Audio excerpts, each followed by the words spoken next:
Travels and Adventures of Little Boy Trump and His Wonderful Dog Bulgar, Chapter 7.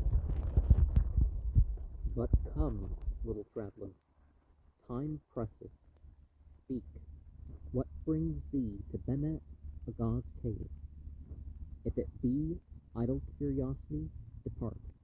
But if thou seekest counsel, thou comest with honest intent to ask my advice in some arduous matter, I am ready to serve thee. I thank thee, great master, I replied humbly. Know then that I would traverse the great gloomy forest,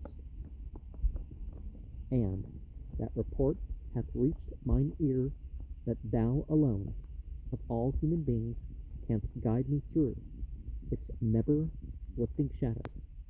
Shield me from its poisonous vapors, and let me not follow my own footprints in ever-widening circles until reason itself feels the dreaded spell of that vast, trackless, pathless wilderness.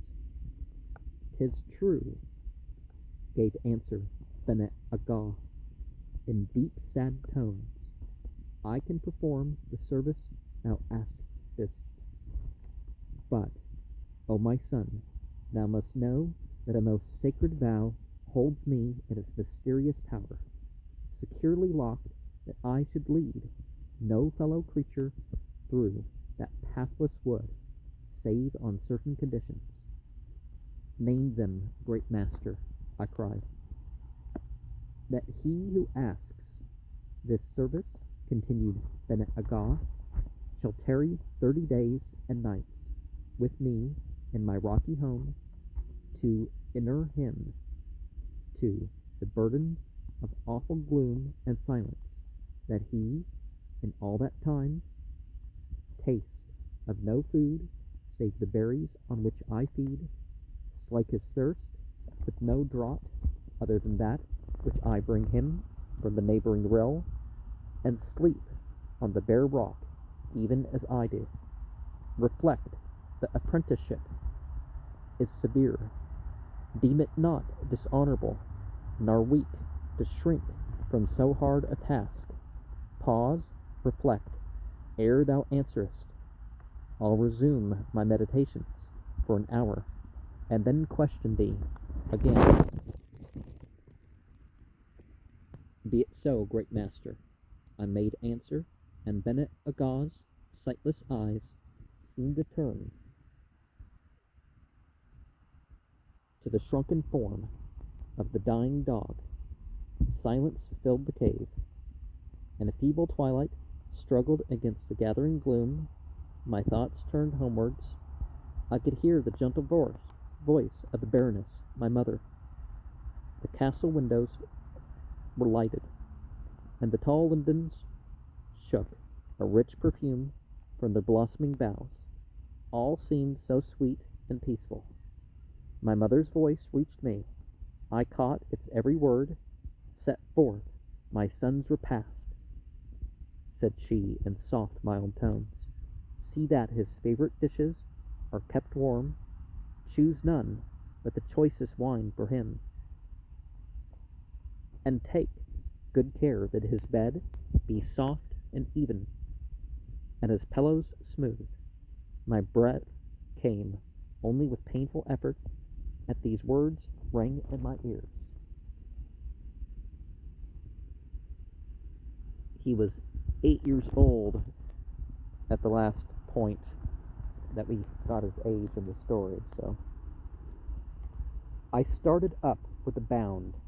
In spite of myself, I took a step toward the portal of Bene Agah's cave, where the last rays of the setting sun tipped the angry, jagged, broken rocks with gold. Well, my son, spake the blind hermit, art thou still resolute?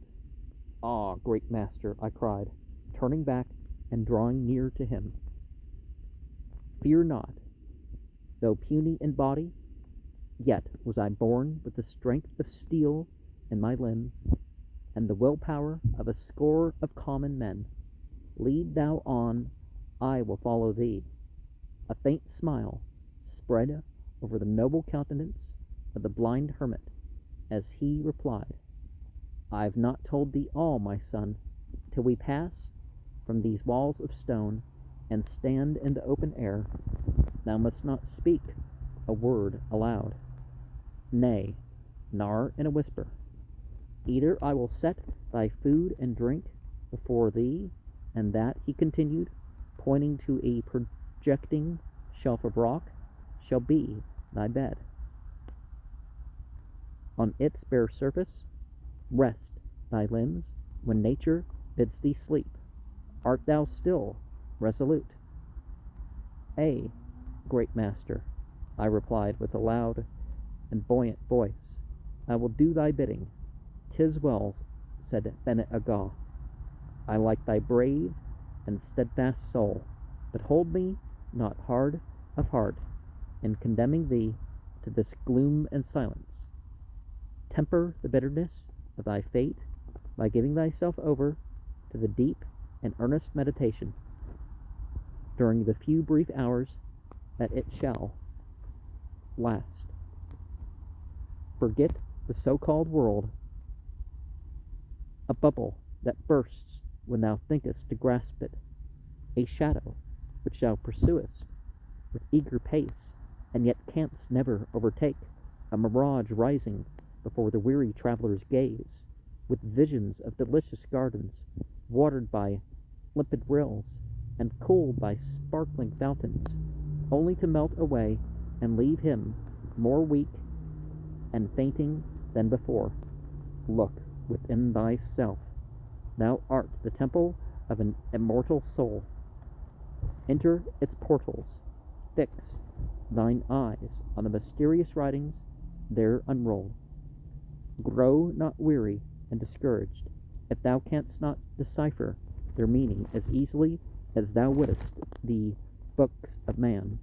And, O my son, should the gloom and silence of Bene-Agah's cave weigh too heavily on thy young soul, raise thine eyes to some one of the many lines which I have carved upon these rocky walls in my hours of recreation. They will guide thee back to sweet contentment, give thee strength to persevere unto the end. And now, my son, farewell. Though with thee, near thee, even by thy side, yet remember, I am far from thee, farther than earthly staff can measure. Be hopeful, be strong, and thou wilt conquer. Farewell. Farewell, great master, farewell, I exclaimed, and as my words echoed through the vast, rocky chamber, the last ray of light fled before the thickening gloom, and all was inky blackness. I had noticed, ere the darkness came, that I was standing near the projecting shelf of rock, which was to serve me as a bed when nature called me to rest. Turning now, softly, I groped my way toward it, and stretched myself at full length on its bare surface. For a few moments all went well. Such a conflict of thought was ranging in the chambers of my mind that I took no note of the chill which this couch of stone sent creeping through my limbs. I closed my eyes, thinking to coax sleep to them, and thus forget the ever-increasing pang. In vain. It seemed as if death itself had seized my feet between his icy palms. Sharp pains leapt from one joint to another, and wherever my body came into contact with that couch of stone, it seemed as if 1,000 needles pricked my flesh. Half crazed by the ever-increasing agony, I tossed from side to side like one in delirium. At times I sat up to escape from stupefying dizziness, which caught me in its swift, encircling whirl. My heated pulse beat at the thin walls of my temple until it seemed as if I should go mad. A rushing, sloughing, gurgling sound of many waters roared in my ears, while strange, fantastic forms in lines of fire on inky background flitted to and fro before my eyes until I began to fear I should soon be doomed to sit in eternal gloom like Bennet Aga himself.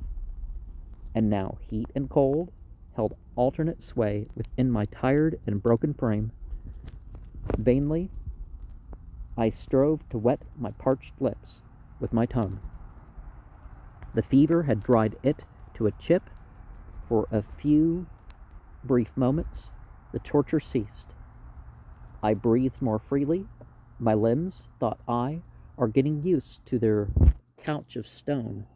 I shall fall asleep. I shall fall asleep, misprint, I guess, and forget my sufferings. But no, with redoubled fury, they came back to their work. I dared not cry out so soon to Bennet Aga for mercy, for release from the cruel conditions he had imposed upon me. Rather death than yield so quickly, shrink so like a coward who stands motionless and trembling on the battlefield.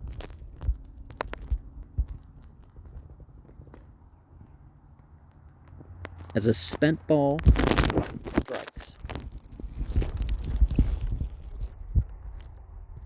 his breast, I slept at last, but oh, what a broken, fevered sleep it was, a sleep with unclosed eyes, full of dark and dismal sights. I could stand no more. I yielded and longed for death. In thought I kissed my parents' hands and felt their soft caress upon my brow and face. And then it seemed the gracious baroness, my mother, caught my hand in hers and pressed it fervently on her lips. The kiss was so warm, so tender, so lifelike, that I started up like one awakening from a long delirium. It cannot be a dream, I murmured. I am awake. Tossing my racked form over its side so that I could touch my right hand, the one on which I'd felt the kiss, with my left, the mystery was explained. 'Twas Bulgar. He was beside my couch of stone. It was he who had licked my cold, numb hand and turned my thoughts homeward. I caressed his head and ears and sought to make him lie down, lest the rustle might disturb the blind hermit. He refused to obey, although I thrice let him know my wishes. It was his first act of disobedience, and for an instant drove all thoughts of pain from my mind. To all my suffering now came this new grief, aroused from my stupor at last by his persistent refusal to obey. I collected my thoughts sufficiently to realize that he was bent upon leaping on my couch. His forefeet were already resting upon its edge. I dared not resist, lest he should break the solemn stillness of Bennet Aga's cave by giving in.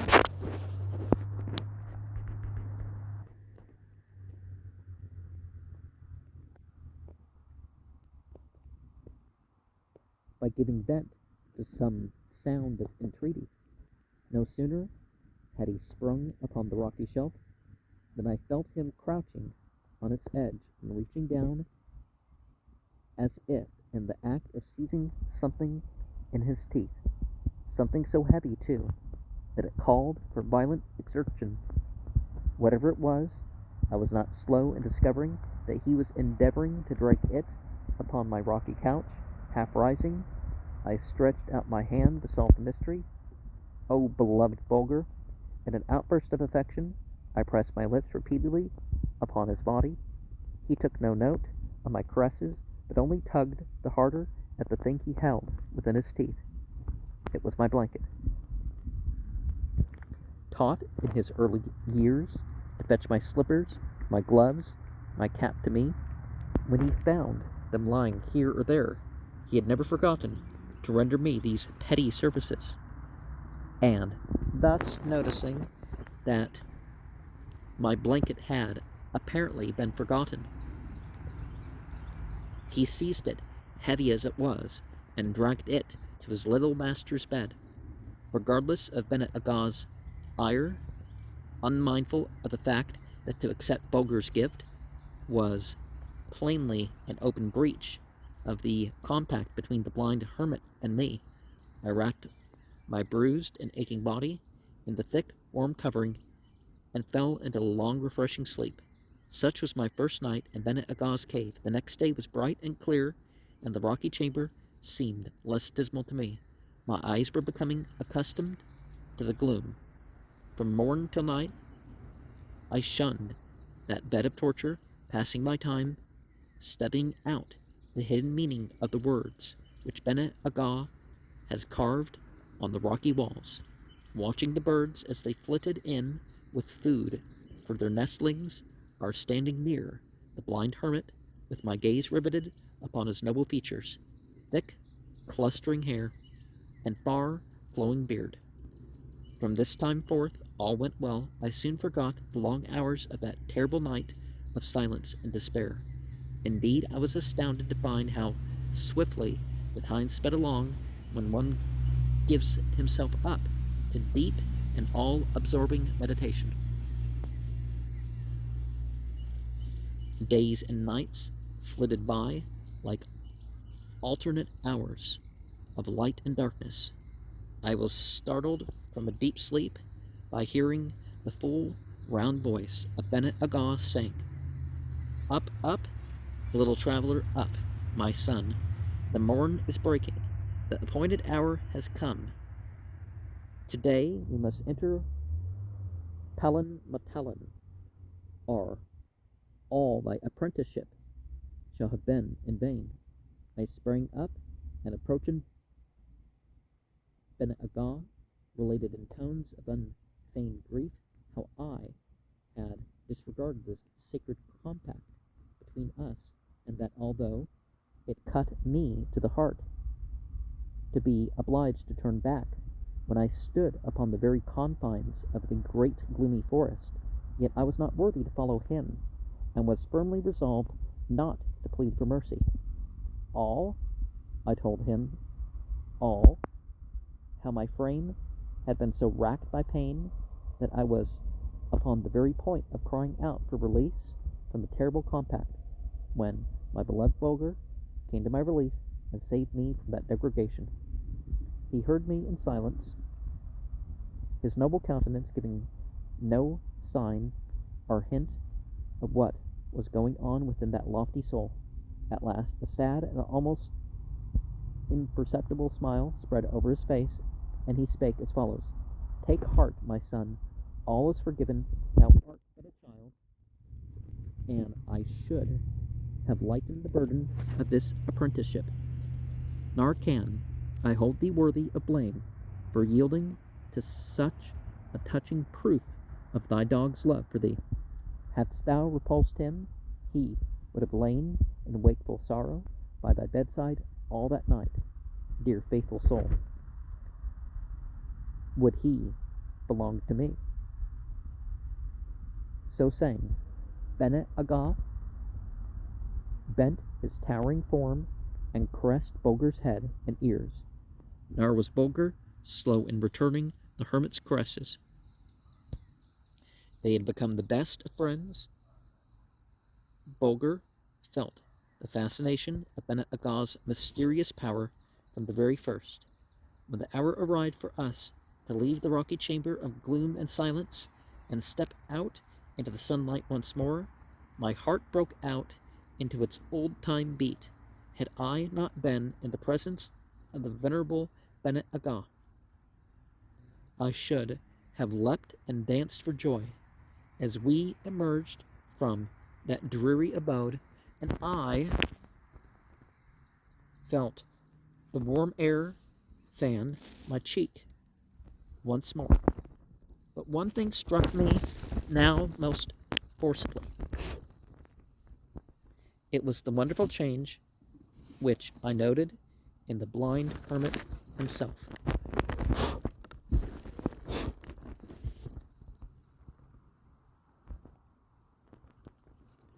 When he stood in the sunlight and morning breezes, tossed the curls of his white silken hair like April winds making merry with a flock of snowflakes. First, his appearance was quite different from that to which I had become accustomed. A leathern cap crowned his massive head and held his thick, rebellious hair somewhat in control. His wide flowing beard had entirely disappeared beneath his rude garb, save where it clothed his face and neck. I saw at once that he was clad for work, for toilsome progress through Palinmatalin's thick growth. In his right hand he carried a curious rod or wand, long, slender, polished, and extremely flexible. I soon learned to wonder at his extraordinary skill in using this staff to guide his steps, or discover the nature of any object not within the reach of his hands. A rude pouch, or leather bag, was swung across his shoulder. The change in Bennet Agah's manner was still more noticeable. To me this change was as pleasing as it was unexpected. In a brief half-hour he became another man. His deep, rich voice, soft and round as the sound of an organ pipe, took on a mellower tone. A faint smile wreathed his noble features as the sunlight fell upon them. His step became quick and elastic, his movements brisk and agile. So wonderfully keen were his remaining senses that only the closest observer could have guessed that he was blind. Turning in the direction of the spot where his dogs were at play, he startled me by breaking out into a joyous, "Yo-ho, my children! Yo-ho, my brothers! Here to me! Here to me!" His dogs, Bulgar among them, bounded forward with a loud chorus of barking. Bennet Agah caught the stranger's voice. "It pains me deeply," he cried, "to rob him of his playfellows, for I see him gambolling and sporting with my children." As the blind hermit stooped, his dogs, with loud cries of sorrow at parting, sprang up to lick his face and hands, which is not something you should do with meat-eating animals. "Go, my children, go, my brothers," said Bennet Agah. "Content yourselves. I'll come again, soon, very soon. With love, warned by absence."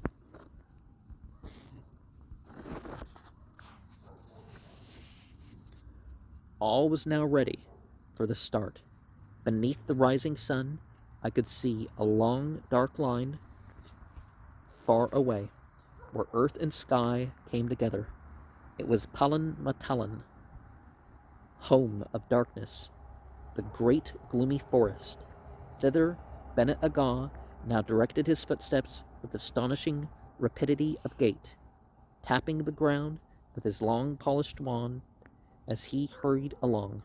Awestruck, I followed my blind guide. In comparison with such miraculous powers of hearing, smelling, and feeling, my eyes were worthless. Ever and anon he called out to me, "Guard thee well, my son. A viper stirred in the grass to thy left. Guard thee well, my son, to touch the leaves of the flowering shrub through which we are passing now. They are poisonous. Guard thee well, my son, to taste the waters of the rivulet to which we are coming, until I have made trial of its purity.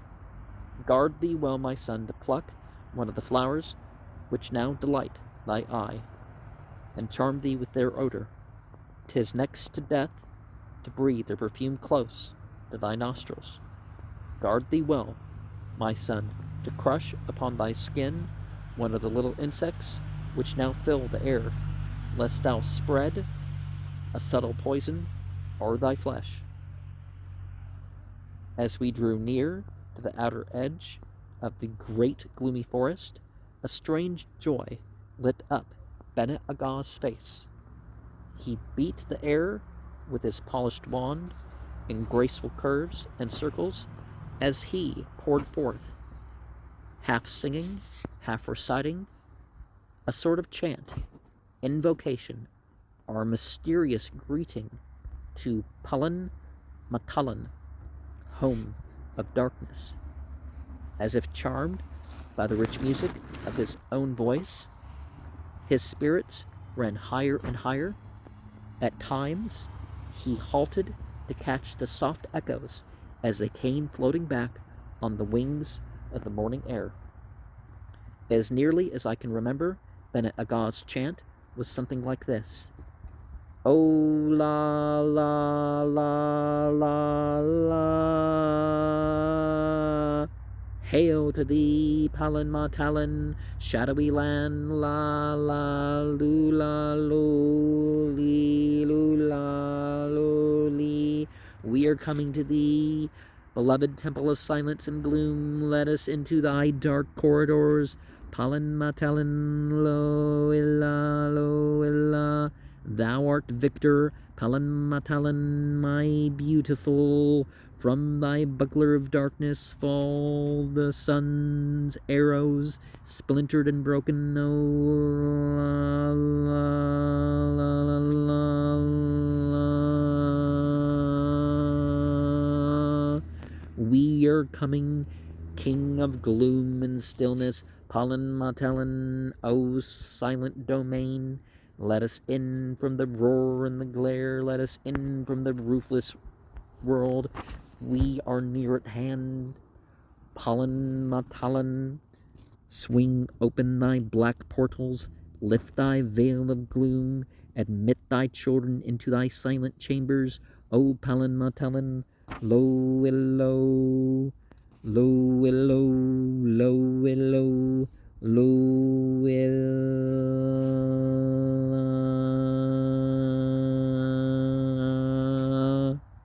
At last, we stood by the very edge of Palin Matalan. Bennett Agaw swept his polished wand against the foliage of one of the low-hanging, far-reaching branches, then sprang forward and, seizing a handful of the leaves, crushed them in his grasp and raised them to his nostrils. This is not the gateway, my son, he cried. We must turn farther northward. After about half an hour, he again halted and reached out for a handful of inhaled their odor. Not yet. Not yet, he murmured. Somewhat northward still. Be not troubled, my son. Thou seest Palin Matalan with thine outward eye. Not so, Bennett Agaw. He must lay his hand upon the very walls of this temple of silence and gloom ere he can see it. Suddenly, the blind hermit paused. His thin nostrils quivered, his massive breast heaved convulsively. We are almost there, he spoke in measured tones. I catch the perfume of the foliage which clothes the two ebon columns of the gateway. I looked and saw before me two towering trees, whose wide-reaching branches swept the very ground. Side by side they stood, alike in size and grandeur. Bennett Agaw passed his hand caressingly over the first branch, which brushed his cheek, and pressed its leaves to his lips, then broke out into his wild chant once more.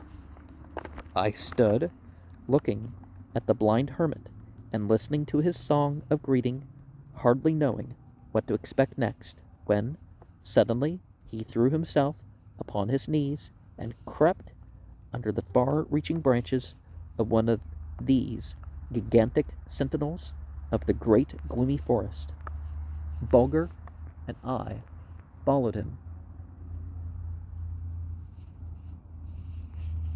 Thus it was we entered the domain of Pullin Matullin, home of darkness. I shall not try to describe to you the solemn stillness, the mysterious twilight of the great gloomy forest, nor to paint for you the wonderful beauty of the deep green mosses which covered rocks and trees, trailed from the swaying branches, carpeted the floorway, or hung like heavy canopies from tree to tree above our heads, and increased the gloom caused by the thick, interlacing foliage. I had followed Bennett Agah's noiseless footsteps about half a mile into the stilly depths of Pullin Matullin when I began to feel a strange chill creep over me, beginning at my very fingertips and pursuing its insidious way toward my very vitals. So rapidly did it run its benumbing course that I was upon the point of calling out to the Bennett Agah when he halted, and having broken a twig from a tree with foliage of dark green and polished leaves, bade me eat them, saying, Pullin Matullin does no harm to those that know him. I found the leaves pungent and agreeable to the taste. Their effect was magical. My limbs at once forgot their numbness, and my step lost its heaviness. We had now been several hours in the great gloomy forest, and thus far Bennett Agah had advanced into its ever-increasing gloom, for night was falling without a halt. Had Bennett Agah had as many eyes as Argus, and each of Lynx's power, he could not have pursued his way through Pullin Matullin's gloomy corridors more easily and more securely. His polished wand flashed like a thing of life in his miraculously trained hand, touching everything, vibrating, swinging, advancing, retreating, with a rapidity that my eyes could not follow. O great master, I called out to him, let me not be presumptuous enough to speak to thee of things which should be left unstirred in the chambers of thy mind. But if it be permitted to me to know, tell me how thy rayless eyes can pierce this gloom and find a path through this trackless forest, wrapped in the gloom and silence of 10,000 years. It shall be as thou wishest, son, replied the blind hermit. The little there is to know thou shalt hear. But surely thy young limbs must be weary. First let me make ready a bed for the night, and spread some food and drink. So saying, he swung his leathern bag off his shoulder, and took from it a roll of dried skin, and spread it on the ground. Then, wrenching 4 pine boughs from a tree nearby, he thrust them in the earth, one at each corner of a square, and striking a spark with his tinderbox, set fire to the pitch which trickled down the boughs. The flickering flames cast 1,000 weird shadows on the trailing mosses and black-shrouded trees, and filled the air with a grateful warmth. Bennett Agah now drew forth some dried fruit and berries. We ate in silence. Bulgar sniffed at the food, but nothing more. Our frugal repast continued. The blind hermit took from his leathern pouch a sharp-pointed piece of flint, with which he pierced the bark of a tree near our bivouac. Into the hole he thrust a slender reed. I was astonished to see a limpid liquid flow from the end of the reed. He filled a gourd with it, and placing the drinking vessel in my hand, said in a low, caressing voice, Drink, my son. 'Twill refresh and strengthen thee. I raised the gourd to my lips. The liquid was cool and sweet, and very pleasing to the taste. Drink as deep as thou wilt, my son, cried Bennett Agah. For Pullin Matullin could slake the thirst of an army. Again, I placed the gourd to my lips. This time I drank long and deep. A gentle warmth now coursed through my limbs. My eyelids sank downward, oppressed with the most delicious longing for sleep, pillowing my head on Bennett Agaw's pouch, with my hand resting on my faithful Bulgar's head. I was soon wrapped in slumber. When I awoke, it was still night. The pine knots had burned nearly out. There sat the blind hermit beside me. I could see that he was keeping watch, his head turned as I stirred. "Thou hast asked me," he began, "to tell thee how I am able to find my way through Palanmatalan's gloom. Here in this trackless home of shadow, no outward eyes would avail me aught. Thou hast seen how the floor of this vast temple is everywhere alike. For it, nature has woven a carpet of thick velvet moss, which, in the flight of centuries, takes on no change of hue. 'Tis ever the same. Tear a pathway in it. In a few short days the rent will be made whole. Blaze the trees, then circling mosses will, in a brief period, hide the marks, and all thy labor will be in vain. Even supposing thou couldst succeed in leaving a lasting trail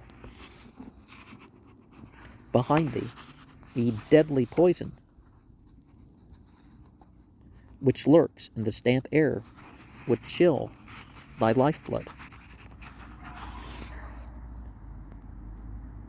Ere thou couldst cross from outer wall to outer wall of this vast temple, with its roof of interwoven moss and foliage, impenetrable to the noonday sun, thou hast felt the first touch of that deadly chill which curdles the warmest blood and sends a sleep of death upon the rash intruder. But to me, O my son, Palanmatalan is all light and glow. I cannot see that gloom which strikes such terror to thy soul. And thou must know, my son, that Palanmatalan has no shadows deep enough to hide the North Star from my sight. I always know which way it was the sun went down, and which way it will be that he will rise. For all the winds are known to me, and whence they blow. To thy cheek the air appears to sleep at times, to mine never.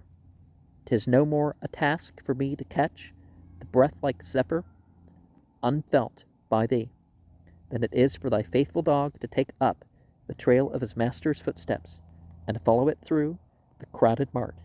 Then again, thou must bear in mind that for 100 years and more I've been a shadowless figure in this home of shadows, that the trees of Palanmatalan have taken me to their hearts, and I them to mine.